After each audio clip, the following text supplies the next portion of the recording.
going home to our real children. Hey everyone, I'm Rebecca and welcome to Watch Mojo.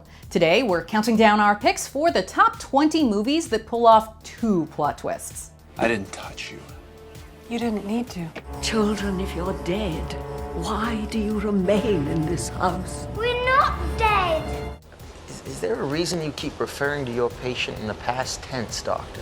For this list, we're looking at those movies that made our jaws drop not once, but twice. Obviously, a big spoiler alert is in effect. So if we missed your favorite double twist, be sure to let us know about it in the comments. All right, let's get into it. Number 20, Knives Out. This whodunit begins as all good mysteries do, with a rich dead guy, a greedy family, and a will. Oh my God. Is there a problem? The first twist comes when the audience learns the victim, Harlan Thrombey, slit his own throat to protect Marta, his nurse, who accidentally mixed up his medication, giving him a lethal dose of morphine. Your mom is still undocumented, and if this is your fault, she'll be found out and at best deported, and your family will be broken. But we're not going to let that happen, are we? The story unfolds in Agatha Christie-inspired style, plus a truly incredible cable knit look from Chris Evans, and then the second twist hits.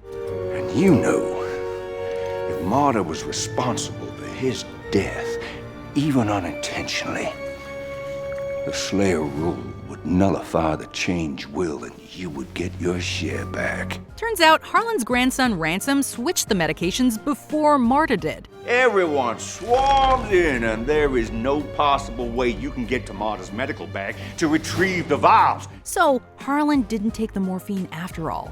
Well, at least Ransom and his sweater got what was coming to them. A face full of puke. Number 19, The Talented Mr. Ripley.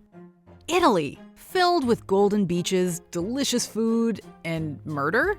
If you're Tom Ripley, that is definitely on the list. Dickie Greenleaf? Who's that?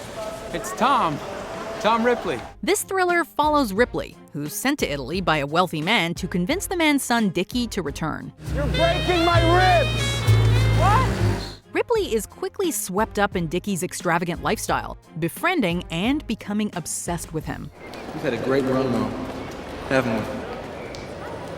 Well, we'll still go to Venice. I mean, we could stick to that plan. Things escalate until, in a shocking turn of events, Ripley kills Dickie and then proceeds to steal his identity. Shut up! Dickie, like a little girl all the time. Shut up! Some friend, right? Ripley digs himself so far into a hole, it seems inevitable he'll be caught. So, where are you hiding him? It's impossible, isn't it? Is he really not here? But in a second twist, as Ripley's plans are about to be thwarted, Dickie's father shows up and absolves Ripley of any blame. Mr. Greenleaf feels that there was a silent promise in Dickie's letter to you, which he intends to honor. Right before he commits another murder. Number 18, Frailty. Stolen identities are always great fodder for plot twists, but this one goes above and beyond. Demons are taking over the world. Adam? In Frailty, Fenton Meeks tells the FBI his recently deceased brother Adam is responsible for a series of unsolved killings. Adam is the God's hand killer, Agent Dahl. He's the one you're looking for. Fenton says Adam thought he'd been chosen by God to get rid of demons and could see a person's wrongdoings simply by touching them, a claim Fenton did not believe. If you think this is creepy, you're right. And it's about to get worse. Turns out the Fenton we meet is actually Adam. In the valley,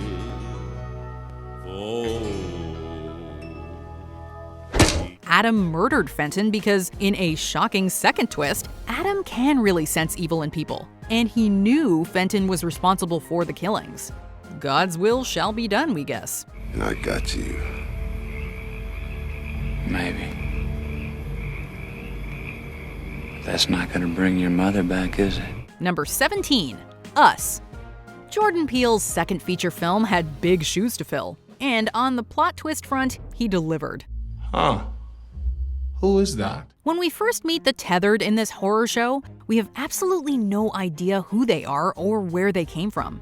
All we know is they look like Adelaide and her family, just a lot freakier. Once upon a time. finally, before the gorgeous final fight scene, Red, Adelaide's tethered, reveals the government created the tethered to control humans. But something bad happened and they were abandoned. They created the tethered so they could use them to control the ones above. Like puppets. Government conspiracy gone horribly wrong is already a great twist. But the final reveal, that the Adelaide we know is actually a tethered who switched places with her human counterpart as a child, is truly jaw-dropping. Look at you. It's not my fault, Celeb. Look at you. That's not my fault, Celeb. Yeah, well, look at me. Look at you. Look at you. Number 16, The Sting. Heist movies, they're chock full of twists, but The Sting delights us more than most. Glad to meet you, kid. You're a real horse's ass. Luther said I could learn something from you. Paul Newman and Robert Redford play Henry Gondorf and Johnny Hooker, two grifters trying to con a mob boss by creating a sham horse race betting parlor. We're gonna put down 400 grand next week. At 5-to-1 odds, that's $2 million. 20% of that is yours if you stick with us. Got a system, Cully? This film has numerous players, fake identities, and motives to keep track of. But one of the biggest surprises comes when FBI agent Polk forces Hooker to play informant and give Gondorf up. We've got a tip that Gondorf is going to run a con on the south side here. All you've got to do is tell us when he's going to play his chump. We come in at the sting, make the pinch, and you walk out free as a bird. When the FBI raids the parlor, Gondorf shoots Hooker for his betrayal, and then Polk shoots Gondorf. Everyone dies, except they don't. Okay, Henry, all clear.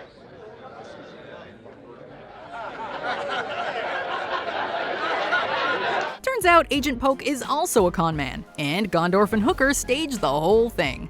You gotta love the con within a con. Within a con. It's a nice con, Hickey.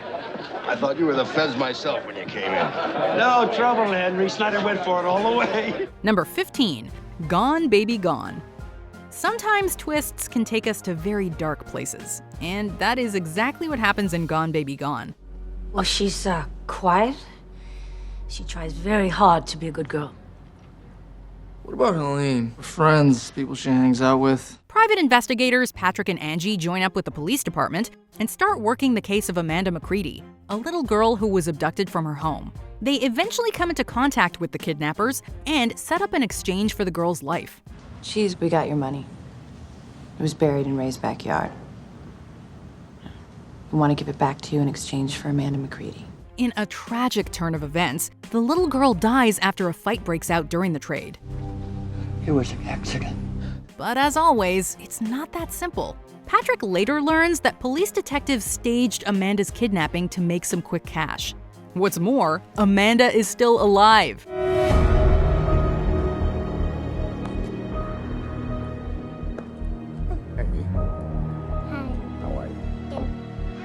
She's living with the police captain, who lost his own daughter years earlier. We're just trying to give a little girl a life. Wasn't your life to give. Number 14, The Departed. Do you smell a rat? Because this movie is full of them. The story follows Colin Sullivan, who is working for mob boss Frank Costello as a mole in the Boston PD. Thank you, Frank. You earned it. No more pencils, no more books. And Billy Costigan, an undercover cop trying to infiltrate Costello's gang. Delivering cannolis or something?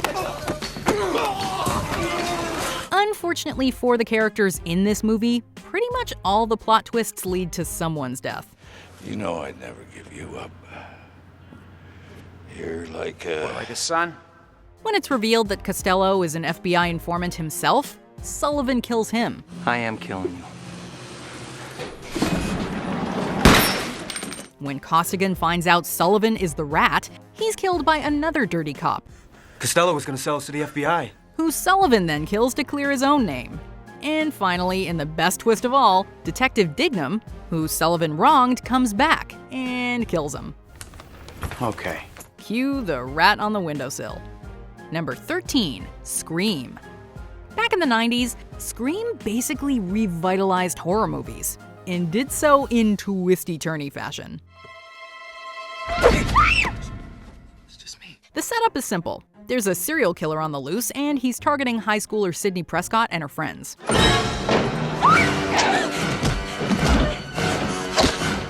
audience spends most of the movie trying to figure out who the killer behind the terrifying mask is. Corn syrup. Same stuff they use for pig's blood in Carrie. In the third act, not only is it revealed that the killer is Sydney's boyfriend Billy, but also that he's not working alone. That's right, there are two killers. What's the matter, Sydney? You look like you've seen a ghost. Why are you doing this? Billy and Stu have already killed so many people, and it's looking like they'll kill Sydney too. When, plot twist, it turns out that two of their presumed victims, Gail and Randy, were not dead after all. Careful. This is the moment when the supposedly dead killer comes back to life for one last scare. Number 12, Spider-Man: Homecoming. Sometimes a movie pulls off two plot twists that don't feed into one another. And that's what happens in this MCU joint. I guess you already have a date to Homecoming. Actually, I'm so busy planning and I never really got around to that part, so. Peter Parker just wants one day of normalcy and hopes he can get it when he takes his crush Liz to the homecoming dance. Open the door for her. Tell her she looks nice, but not too much because that's creepy. But when Peter meets Liz's father, he realizes it's Vulture, one of Peter's nemeses.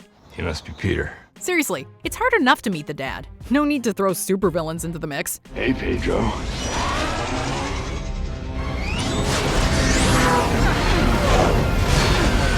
The second plot twist comes later. Tony Stark, aka Iron Man, gives Peter the opportunity to become an Avenger, something Peter has always wanted. How are you good? But I'd rather just stay on the ground for a little while. Friendly neighborhood Spider-Man. But he declines, because someone has to look out for the little guy, right? You better think about this. Look at that. Look at me. Last chance, yes or no? No. Okay. It's kind of a Springsteen-y, working-class hero vibe that I dig. Number 11, Friday the 13th. There's nothing more exciting than learning the shocking identity of the killer in a movie. We weren't doing anything. We were just messing around. Audiences spend Friday the 13th thinking that the summer camp in the movie is haunted by the ghost of Jason, who drowned in the lake.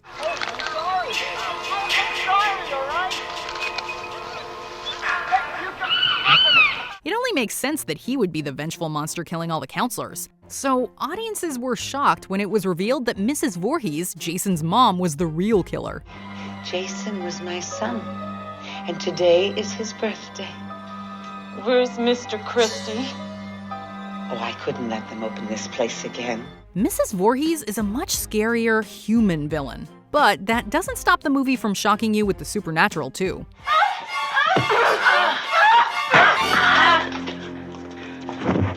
After overcoming Mrs. Voorhees, Counselor Alice falls asleep in a canoe. And who should leap out of the water to pull her under but a decomposing Jason? He's still there.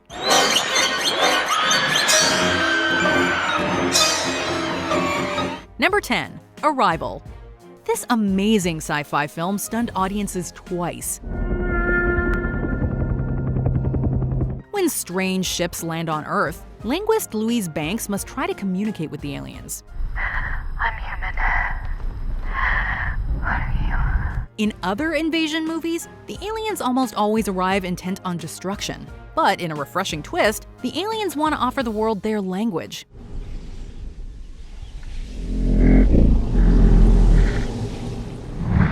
Which isn't constrained by time and allows them to see past, present, and future at once. What is your purpose here?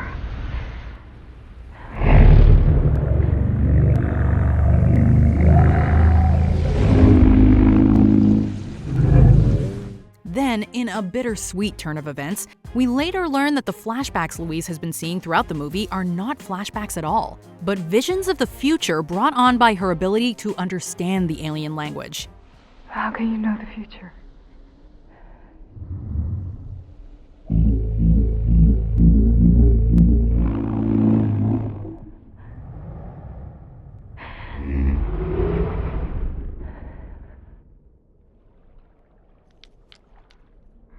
It's a gut punch, and one we won't forget anytime soon. Number 9, The Mist. The original ending of Stephen King's novella The Mist leaves readers wondering what happens to the characters. But in the 2007 adaptation, viewers got an ending, a twisty one filled with despair.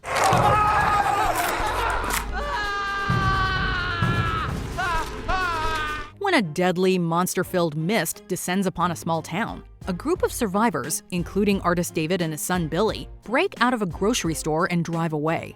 Their car runs out of gas, leaving the group trapped.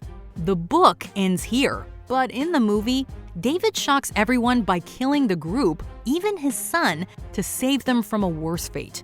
As he's about to turn the gun on himself, surprise, the mist clears. It was all for nothing.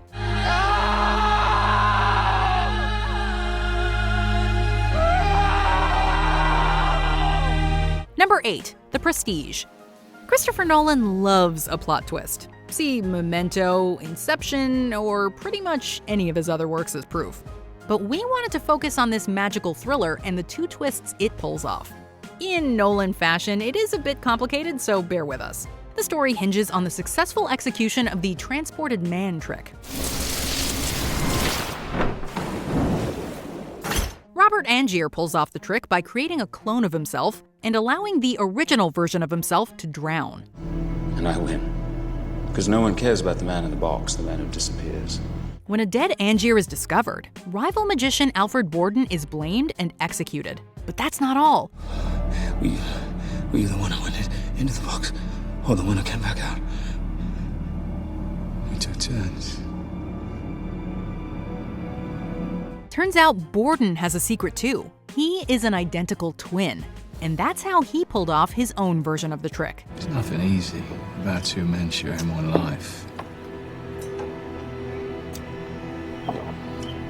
Number 7, Mulholland Drive. Buckle up for this one, folks. David Lynch's Mulholland Drive is a weird one.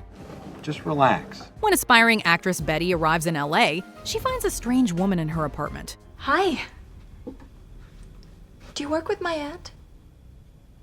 No.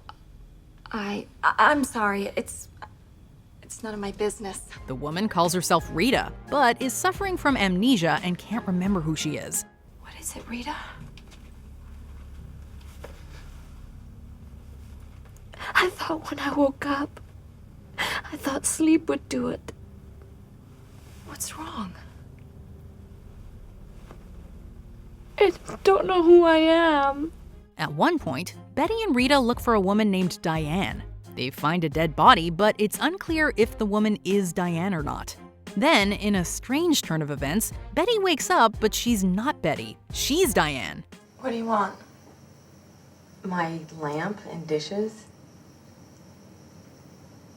Come on, Diane, it's been 3 weeks. The story continues to unfold in bewildering style until Diane, or Betty, shoots herself.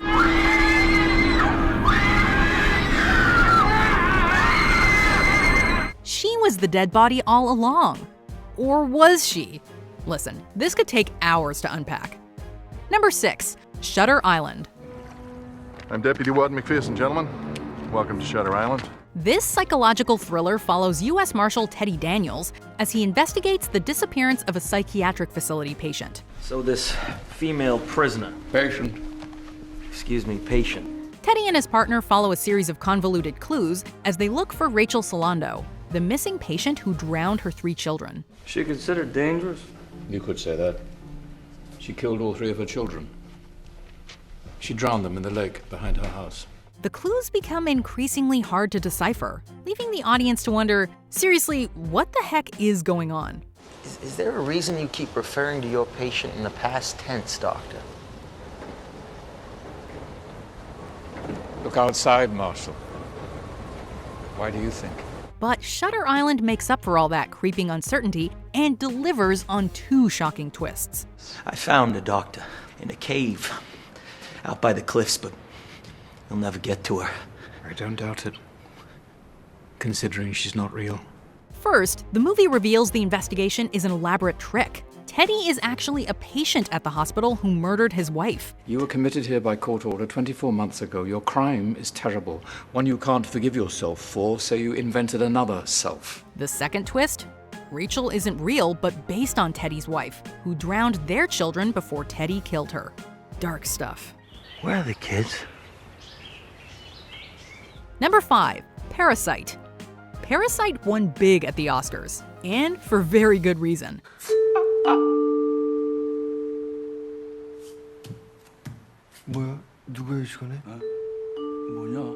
The Kim family schemes their way into the employ of the wealthy Park family, partying it up in the Park's huge house when they're gone. But when the old housekeeper shows up one night, a shocking discovery is made. Turns out there's a bunker in the basement of the Park's house where the old housekeeper hides her husband, who's on the run from loan sharks. 이렇게 4년 넘게 숨어 있는데도 빚쟁이들이 지치지를 않아. 그놈들 아직도 쫓아다녀요. 이 사람 계속 쑤셔버린다고. Sound wild? Just wait. Everything comes to a head at the Park's son's birthday party.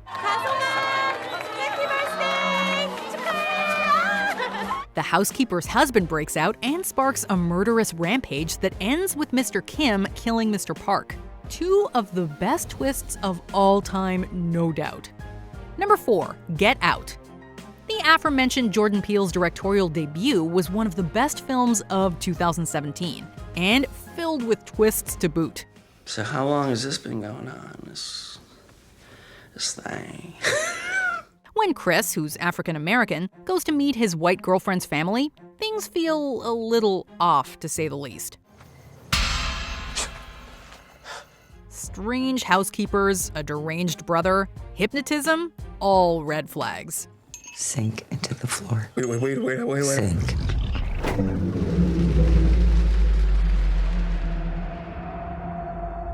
The first twist comes when the Armitage's plans for Chris are revealed.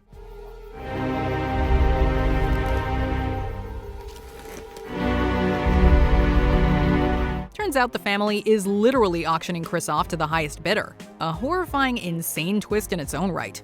But wait, there's more. Rose, we gotta go. We gotta go now. Okay. Is everything okay? I'll tell you in the car, but we gotta go right now. Is that okay? Okay, yeah. When Chris gets away and the cops show up, the audience assumes the worst. But it's not the cops. Chris! It's Chris's best friend Rod, there to save the day. I told you not to go in that house. Number 3, The Others. Who are the real ghosts? And can we ever be sure? According to this spooky 2001 flick, no, we cannot.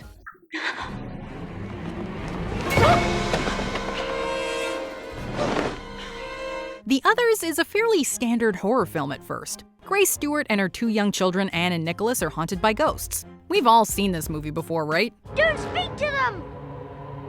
Why? They're dead! But then the twists start coming. Turns out the ghosts haunting the house, they're alive.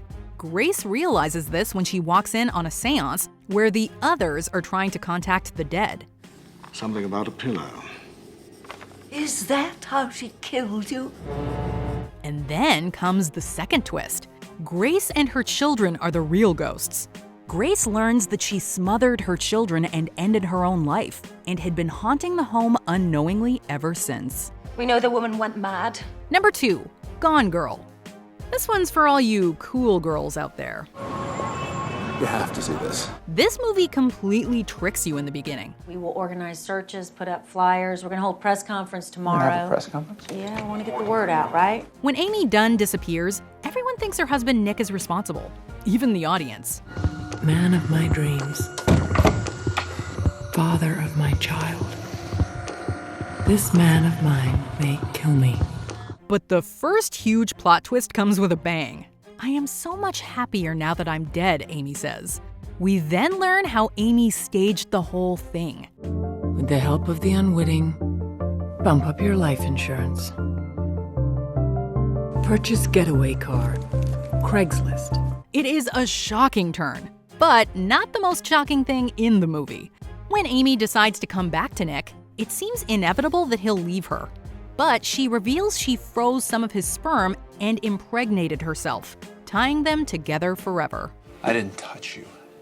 You didn't need to. We're with Tyler Perry here. These two are the most messed up people we know. You and Amy under the same roof?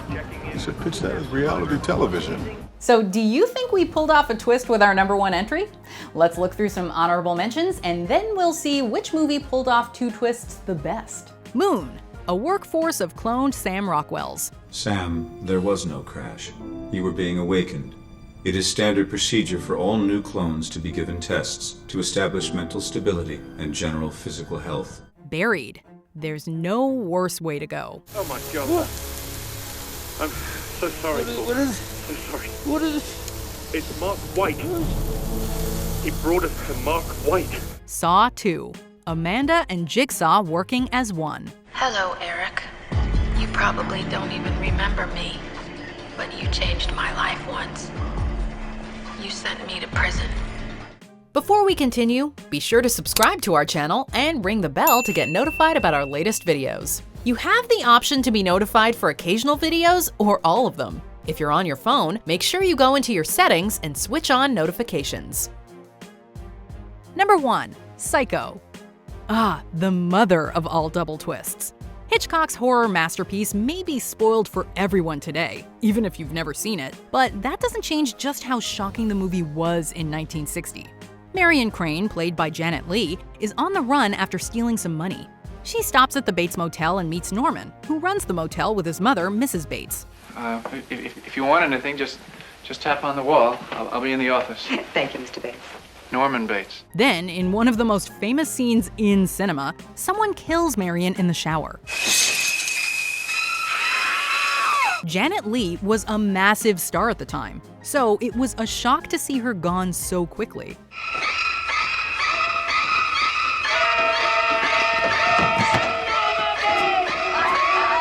The final twist reveals that Norman is the killer, and he killed Mrs. Bates, but manifests her as an alternate personality. I hope they are watching. They'll see.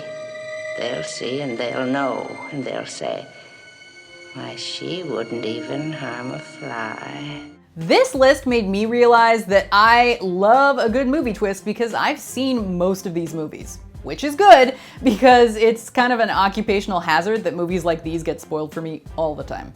Anyway, be sure to let us know in the comments what your favorite double twist is, or come tell me on Twitter or Instagram at Rebecca Brayton, or on my YouTube channel. See ya!